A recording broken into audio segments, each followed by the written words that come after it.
पूजन कार्यक्रम में मंच पर विराजमान हमारे यशस्वी मुख्यमंत्री विष्णुदेव साय जी, हमारे वरिष्ठ नेता और पूर्व मुख्यमंत्री डॉक्टर रमन सिंह जी, हमारे प्रदेश के अध्यक्ष किरणदेव सिंह जी और हमारे अरुण साहू जी, हमारे उप मुख्यमंत्री, हमारे सभी वरिष्ठ नेतागण और यहाँ उपस्थित सभी भारतीय जनता पार्टी के मंत्रीगण, सांसदगण, विधायकगण और हमारे कार्यकर्ता साथी, आज मुझे यहाँ इस पूजन के कार्यक्रम में आए उप मुख्यमंत्री, हमारे सभी वरिष्ठ नेतागण और यहाँ उपस्थित सभी भारतीय जनता पार्टी के वरिष्ठ मंत्रीगण, सांसदगण, विधायकगण और हमारे कार्यकर्ता साथी, आज मुझे यहाँ इस पूजन के कार्यक्रम में आने का सौभाग्य मिला। सबसे पहले तो मैं भारतीय जनता पार्टी के यहाँ की इकाई को बधाई देता हूँ, जिन्होंने हमारे नेता, जिन्होंने पार्टी की नींव का काम किया और जिन्होंने पार्टी को सींचा और पार्टी को बढ़ाया, ऐसे हमारे श्यामा प्रसाद मुखर्जी जी, हमारे दीनदयाल उपाध्याय जी, कुशाभाऊ ठाकरे जी, राजमाता सिंधिया जी और हमारे भारत रत्न अटल बिहारी वाजपेयी जी, इनकी मूर्तियों का अनावरण भी हुआ और पूजन करके उनको आज स्थापित किया गया है।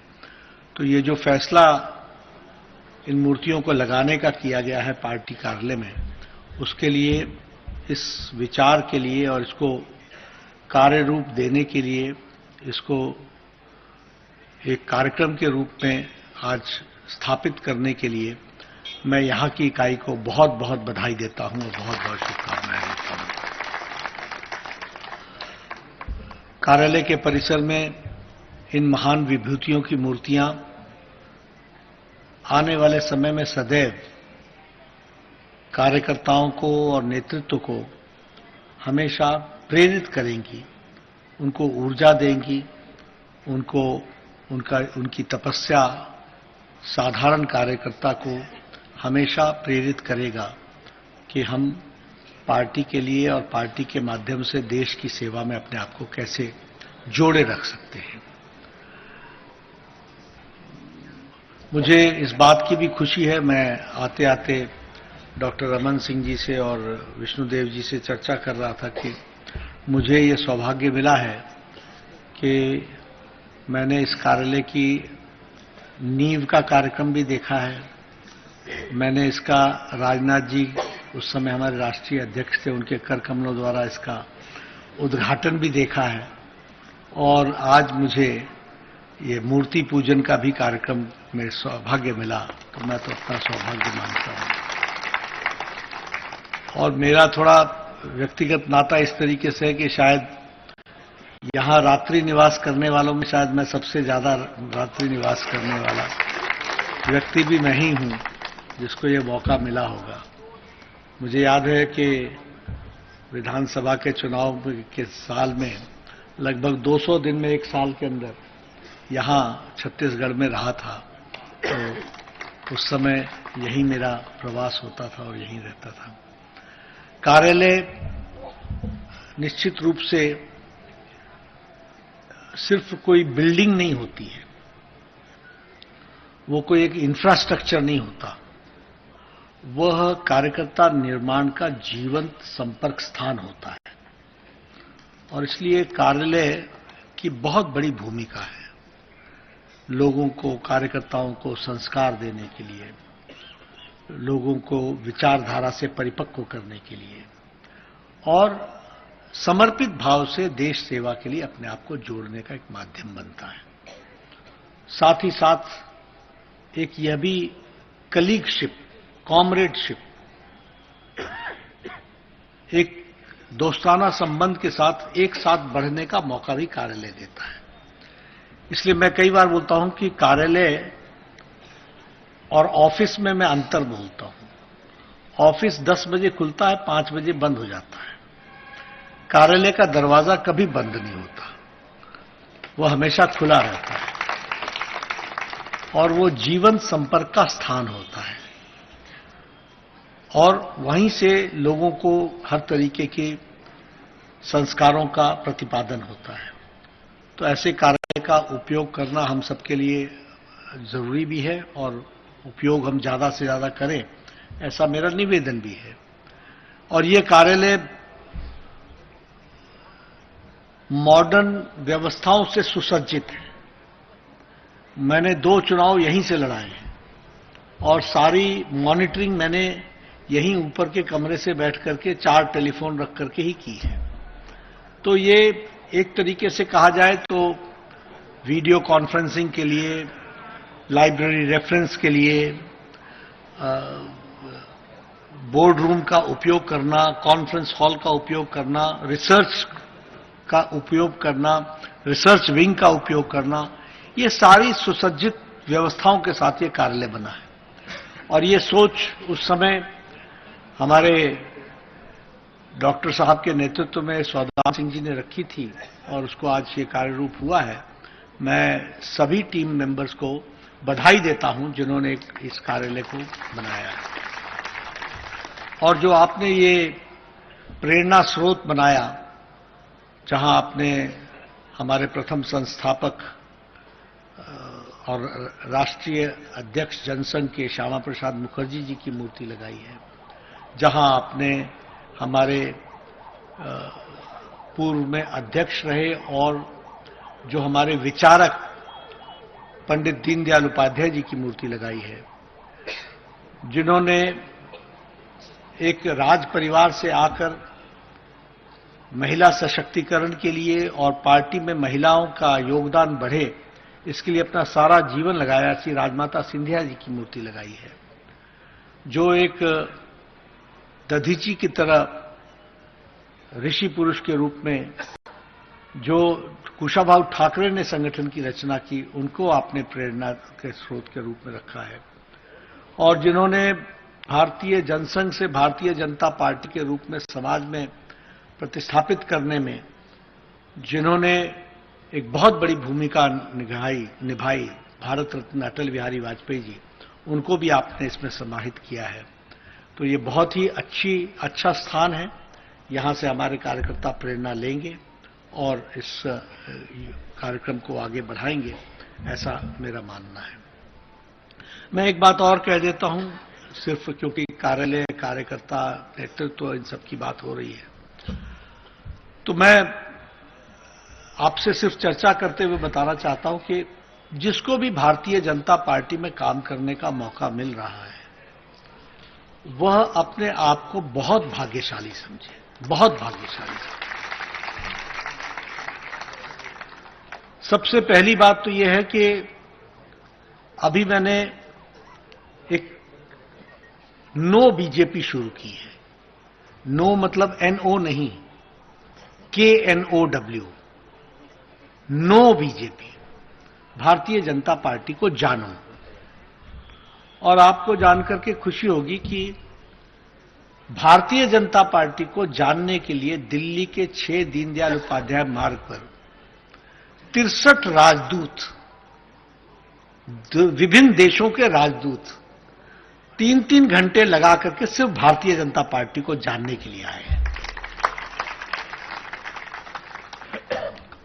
3 प्रधानमंत्री, 2 विदेश मंत्री, 1 वित्त मंत्री विभिन्न देशों के, वो भारतीय जनता पार्टी के कार्यालय में आए हैं। और भारत में आए हुए कोई भी प्रधानमंत्री या राष्ट्रीय अध्यक्ष जो भारत आ रहे हैं, उनके साथ राष्ट्रीय अध्यक्ष की मुलाकात होना, यह उनकी इच्छा रही है और भारतीय जनता पार्टी के साथ हो रही है। यानी बीजेपी अब देश में ही नहीं, दुनिया में, और जब मैं दुनिया की पार्टियों को देखता हूं तो मैं कहीं भी ऐसी व्यवस्था नहीं है जैसी पार्टी की व्यवस्था हमारे यहां है। और उसमें भी जब वो दुनिया की सबसे बड़ी पार्टी हो जाती है और उसमें आपको काम करने का मौका मिलता है, तो ये हमारे लिए सौभाग्यशाली स्थिति आती है कि हम उस पार्टी के जीवंत अंग हैं, हम उसके जीवन पार्ट एंड पार्सल हैं। इसलिए अपने आप को भाग्यशाली हमको मानना चाहिए। दूसरी बात मैं हमेशा जो सबको कहता हूं कि इसकी ग्रोथ कोई रोक नहीं सकता है और चुनाव के नतीजे उतार चढ़ाव चलते रहेंगे, लेकिन इंट्रिंसिक स्ट्रेंथ, आत्मिक शक्ति और पार्टी की विचारधारा की शक्ति सदा बढ़ती चली जाएगी, सदा बढ़ती चली जाएगी। इस पर हमको कोई दो राय नहीं। आज हम नंबर में सबसे ज्यादा तो हैं ही। इस बार फिर हम आप लोगों ने पूरी मेहनत करके हम सबकी मेंबरशिप संविधान के अनुसार समाप्त हुई। प्रधानमंत्री जी से लेकर राष्ट्रीय अध्यक्ष जी की भी, प्रदेश अध्यक्ष जी की भी, आप सबकी भी, सबकी मेंबरशिप। और हम 45 दिन 3 महीने के अंदर हम 12 करोड़ की पार्टी फिर से बन करके तैयार हो गए। तो ये हमारी ताकत है और हमारा ग्रोथ साइंटिफिक है। इसलिए हम जहां नहीं है वहां भी हम कल्प होंगे, ये अब मान करके चलिए। अब हमको सिर्फ ये तय करना है कि हमने ये फासला कितनी देर में फैसला करना है, फासला पूरा करना। ये पूरा तो होगा ही होगा, कोई प्रदेश नहीं बचेगा, सभी जगह भारतीय जनता पार्टी का कमल खिलेगा और विचारधारा के आधार पर खिलेगा, विचारधारा के आधार। और इसीलिए जब मैं कई बार बोलता हूं तो लोग हमारे ऊपर बहुत प्रतिक्रिया करते हैं। नड्डा बोलता है कि रीजनल पार्टियां समाप्त हो जाएंगी। मैं उनको बोलता हूं अनसाइंटिफिक है, नहीं चलता। परिवारवादी पार्टी भारत में नहीं चल सकती है। क्या हाल हो गया शिवसेना उद्धव का, क्या हाल हो गया शरद पवार, क्यों गए? एनालिसिस कीजिए, क्यों महाराष्ट्र की जनता ने नकार दिया? तो ये मैं अनसाइंटिफिक नहीं है, ये साइंटिफिक है। साइंटिफिक व्यवस्था यही है कि विचारधारा के साथ जुड़ करके उसके लिए सर्वस्व लगाने वाले लोग जहां पैदा होते हैं वही पार्टी आगे बढ़ती है। इस बात को हमको समझना। It has to be an ideological based party. उसको विचारधारा से जुड़ना होगा, उसके लिए समर्पित होना पड़ेगा। आज प्रधानमंत्री मोदी जी 10 साल से सबका साथ, सबका विकास, सबका विश्वास, सबका प्रयास इस मंत्र को लेकर के आप बताइए, गांव, गरीब, वंचित, पीड़ित, शोषित, दलित, युवा, महिला, किसान को सशक्तिकरण किया है कि नहीं किया है? मजबूती लाई है कि नहीं लाई है? भारत की गरीबी 25 करोड़ लोग गरीबी की रेखा से बाहर निकल आए। ये हम नहीं कह रहे हैं, ये नीति आयोग कह रहा है। इंटरनेशनल मॉनिटरी फंड कह रहा है कि भारत की अति गरीबी 1% से भी कम हो गई है, लेस देन 1% हो गई है। इंटरनेशनल फोर्सेस कह रहे हैं कि हम 5th लार्जेस्ट इकोनॉमी हो गए। तो ये सब चीजें किससे प्रेरित होती हैं? विचारधारा से। विचारधारा में दीनदयाल उपाध्याय ने अंत्योदय कहा, एकात्म मानववाद कहा। उसी को हम लोगों ने सबका साथ, सबका विकास के मंत्र में ढाल करके मोदी जी ने उसको आगे बढ़ाया। तो हम रुकने वाले नहीं हैं और जनता का भरपूर आशीर्वाद हमको मिलने वाला है। हमें सिर्फ इस बात की चिंता करनी है कि हम कम ना पड़ जाएं, इसके लिए हमको मेहनत करना है। हम लोगों की आशाओं और आकांक्षाओं पर ठीक उतरे और उसको तैयारी के साथ आगे बढ़ाएं, इसकी आवश्यकता है। इसलिए और छत्तीसगढ़ को मैं फिर से बधाई देना चाहता हूं। 11 में से 10 सीटें आप फिर से लोकसभा में जीत करके आए और आपने चौथी बार ऑल टाइम रिकॉर्ड ब्रेक करके आपने सरकार बनाई है। इसके लिए आपको बधाई देना चाहता हूं। और आज साल पूरा हो रहा है, आपने सारे वायदे पूरे किए हैं, जो नहीं कहा था वो भी पूरा किया है, उसके लिए भी आपको बधाई देता हूं। आप सब लोग इस विचारधारा के लिए पूरी समर्पित, नई ऊर्जा, नई ताकत, नए जोश के साथ आप सेवा में जुटे, लोगों के साथ आगे बढ़े, यही मुझे आपसे कहना है। मुझे पूरा विश्वास है कि आप पार्टी को आगे ले जाएंगे। इन्हीं शब्दों के साथ बहुत बहुत धन्यवाद।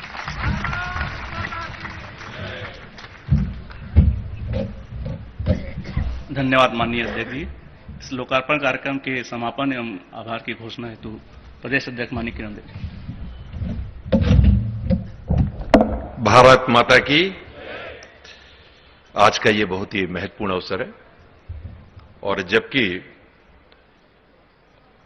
आज हमारे भारतीय जनता पार्टी के प्रदेश कार्यालय में स्मृति मंदिर, जिसमें उसके लोकार्पण के लिए हमारे प्रेरणा के स्रोत, जिनकी 5 यहां पे प्रेरणा स्रोत 5 मूर्तियां स्थापित हुई हैं, हम जिन्हें हम कोई भी कार्यक्रम, कोई भी आयोजन में हम जिन्हें अपने स्मृति में रखते हुए अपने कार्यों का शुभारंभ करते हैं, बैठकों का शुभारंभ करते हैं।